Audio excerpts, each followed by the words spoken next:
our YouTube channel Islam and Philosophy Official. Subscribe the channel and press bell icon. Thanks. جب سے اسرائیل وجود میں آیا ہے اس وقت سے لے کر آج تک اس کے باشندوں نے فلسطینی مظلوموں پر ظلم و جبر کی انتہا کر رکھی ہے۔ ان کے نوجوانوں کا قتل اور ان کی عورتوں کی بے حرمتی کرنا وہ اپنا فرض سمجھتے ہیں۔ دوسری طرف فلسطین کے مسلمان بھی اللہ پر بھروسہ رکھ کر اسرائیل جیسی مضبوط طاقت کے سامنے جرأت کے ساتھ کھڑے ہیں۔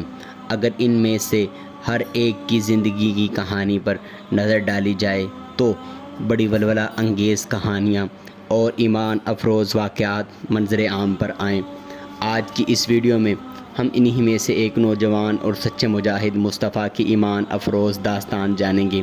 قدرت اللہ شہاب، جن کا شمار پاکستان کے نامور بیوروکریٹس اور ڈپلومیٹس میں ہوتا ہے، وہ اپنی شہرائے آفاق کتاب شہاب نامہ میں لکھتے ہیں کہ 68 اور 70 کی دہائی میں مجھے اقوام متحدہ کے ذیلی ادارے یونیسکو کے ایگزیکٹو بورڈ کے ایک رکن کے طور پر منتخب کر دیا گیا۔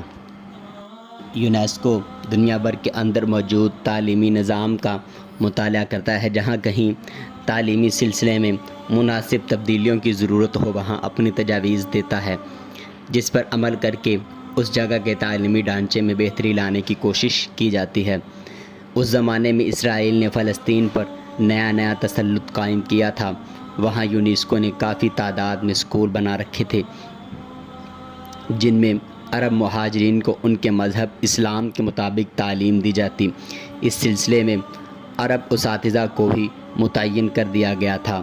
فلسطین پر قبضے کے بعد اسرائیل کی حکومت نے خفیہ طور پر پرانے اساتذہ کو بے دخل کر کے ان کی جگہ اپنے مذہب کے ربیوں کو مقرر کر دیا۔ اڑتے اڑاتے یہ خبر یونیسکو تک پہنچ گئی۔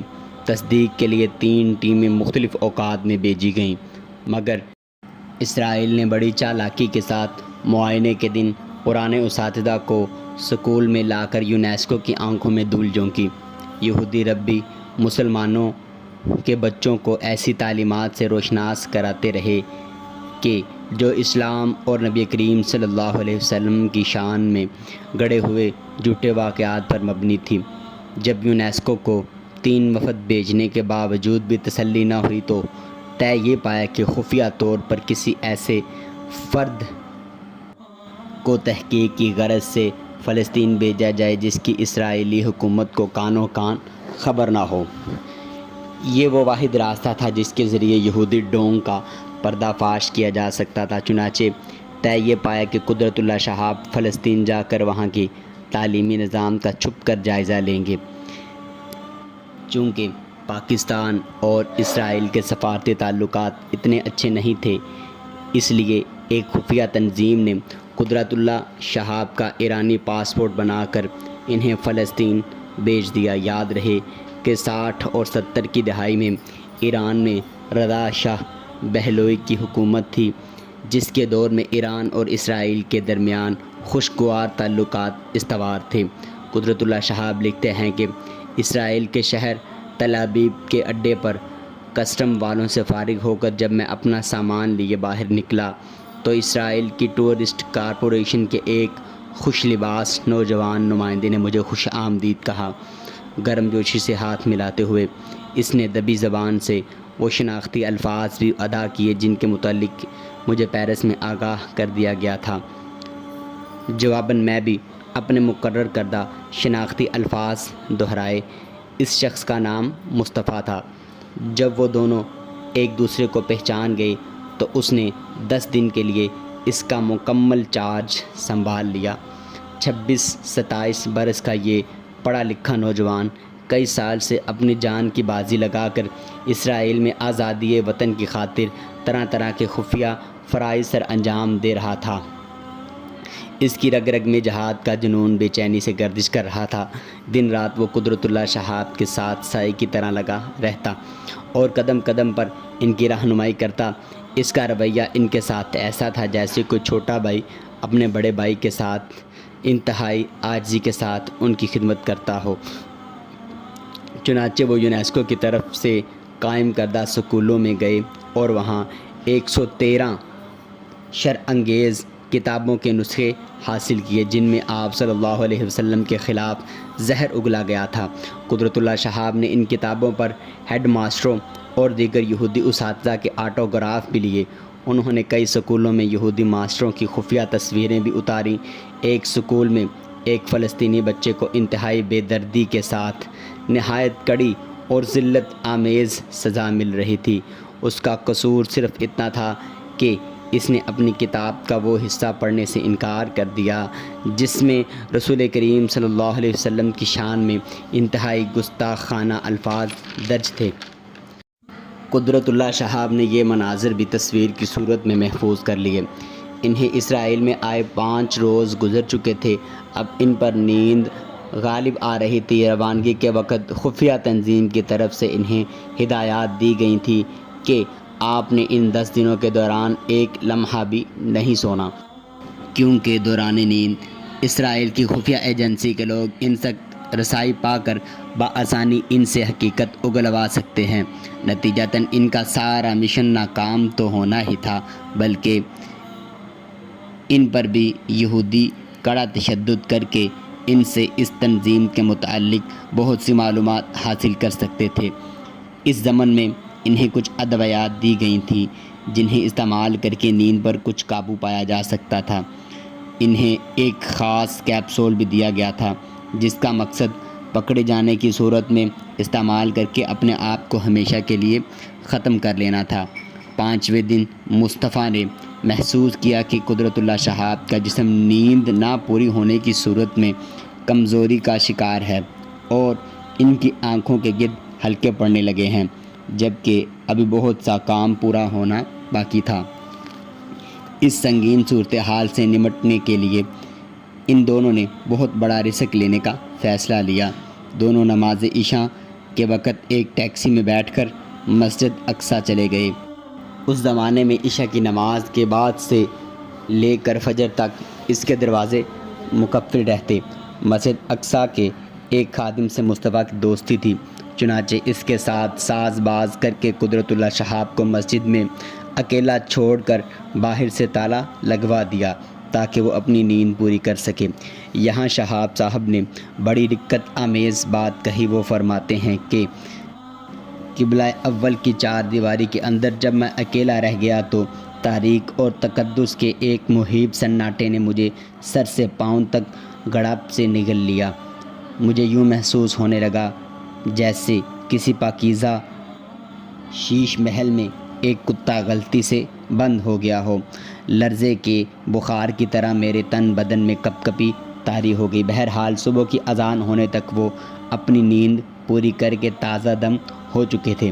جب قدرت اللہ شہاب 113 نسخے لے کر یونیسکو کے ہیڈ کوارٹر پیرس میں پہنچے تو خوش قسمتی سے ادارے والوں نے تمام شواہد کو دیکھ کر ان کی باتوں کو من و عن تسلیم کر لیا۔ پھر ان غلیظ کتابوں کی پوری دنیا میں تشہیر کی گئی، جس کی وجہ سے دنیا بھر میں کوہرام مچ گیا۔ اسرائیلی حکومت شاید اس بات کا ماتم کر رہی تھی کہ یہ مرد مجاہد ان کے منہ سے نوالا چھین کر لے گیا۔ یونیسکو کے ڈائریکٹر جنرل نے ایسے اقدامات اٹھائے کہ مقبوضہ عرب علاقوں میں ان کے قائم کردہ سکولوں میں عربوں کا منظور شدہ نظام از سر نو رائج ہو گیا اور اسرائیل کی لگائی ہوئی 113 شرع انگیز کتابیں بھی منسوخ ہو گئیں۔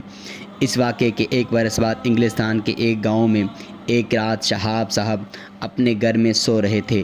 آدھی رات کے قریب فون کی گھنٹی بجی۔ جب انہوں نے ریسیور اٹھایا تو دوسری جانب مصطفیٰ بیروت ایک ہسپتال سے بول رہا تھا۔ ان کے درمیان جو گفتگو ہوئی اس کا متن کچھ اس طرح سے ہے۔ ہیلو مصطفیٰ، تم کیسے ہو؟ مصطفیٰ: الحمدللہ، خوش و خرم ہوں۔ اگر خوش و خرم ہو تو ہسپتال سے کیوں بول رہے ہو؟ مصطفیٰ: بلڈ کینسر تشخیص ہوا ہے، علاج کروا رہا ہوں۔ توبہ توبہ، بلڈ کینسر کی بات تم ایسے کر رہے ہو جیسے معمولی زکام ہو۔ تم اصل بات بتاؤ کہ تمہارا کیا حال ہے؟ مصطفیٰ: یا اخی، اللہ کی رضا پر راضی ہوں۔ ڈاکٹر کیا کہتے ہیں؟ مصطفیٰ: اندازہ ہے کہ بہت جلد انشاءاللہ بہت جلد میں اپنے خالق سے جا ملوں گا۔ تم موت کا ذکر ایسے کر رہے ہو جیسے کسی پکنک پہ جا رہے ہو، علاج تو سنجیدگی سے کروا رہے ہو نا مصطفیٰ؟ علاج تو الحمدللہ خوب ہو رہا ہے، ماشاءاللہ، میں راضی بارضا ہوں۔ تم میرے لیے حسن خاتمہ کی دعا کرنا۔ میرے بعد میرا والد تمہیں کوئی خط لکھے تو اسے جواب ضرور دینا۔ چند ہفتے بعد شہاب صاحب کو مصطفیٰ کے والد کا خط ملا، جس میں لکھا تھا کہ مصطفیٰ مرحوم میرا اکلوتا بیٹا تھا، اس کی یاد میں ہم بلڈ کینسر کے نادار مریضوں کے علاج اور مدد کے لیے 10 لاکھ امریکن ڈالرز کا ایک فنڈ قائم کر رہے ہیں۔ اس کا انتظام 3 رکنی مینیجنگ کمیٹی کے ہاتھ میں ہوگا۔ مصطفیٰ کی وصیت تھی کہ اس کمیٹی کا ایک رکن آپ کو قائم کیا جائے، چنانچہ قدرت اللہ شہاب اس کمیٹی کے 8 برس تک رکن رہے۔ شہاب صاحب فرماتے ہیں کہ صلاۃ و صوم کے پابند جوان سال مصطفیٰ کی سیماب صفت صورت آج تک میری آنکھوں کے سامنے گھومتی پھرتی نظر آتی ہے۔ کروڑ پتی باپ کے اکلوتے مجاہد بیٹے نے اسرائیل میں 10 روز تک لگاتار میری خدمت گھریلو ملازمین کی طرح کی۔ ہم جہاں کہیں سستانے کے لیے کچھ دیر بیٹھتے تھے، وہ فوراً اپنے بریف کیس سے ایک جاڑا نکال کر میرے بوٹ صاف کر دیتا تھا۔ اسرائیل سے واپسی کے وقت میرے پاس 8 اسرائیلی پاؤنڈز بچے ہوئے تھے، جو اس زمانے میں 18 روپے کے برابر تھے۔ خاتم تائی کی قبر پر لات مار کر میں نے یہ ساری رقم ٹپ کے طور پر مصطفیٰ کو دے دی۔ اس نے اسے وصول کر کے آنکھوں سے لگایا اور انتہائی اظہار تشکر کے ساتھ جیب میں ڈال لیا۔ مصطفیٰ کا اصل بیت تو مجھے معلوم نہیں، لیکن جب کبھی یہ چھوٹے چھوٹے واقعات یاد آتے ہیں تو اس کے کردار کی عظمت کی حرارت میرے وجود پر جمی ہوئی بے حسی کی برف کو کسی قدر پگھلا دیتی ہے۔ جس مقدس سرزمین کی خاطر مصطفیٰ جیسے نوجوان تن کی بازی لگا کر جدوجہد کر رہے ہوں، اسے دنیا کی کوئی طاقت زیادہ دیر غلامی میں نہیں رکھ سکتی۔ ملیں گے ایک نئی ویڈیو کے ساتھ، تب تک کے لیے اللہ حافظ۔ السلام علیکم ورحمۃ اللہ۔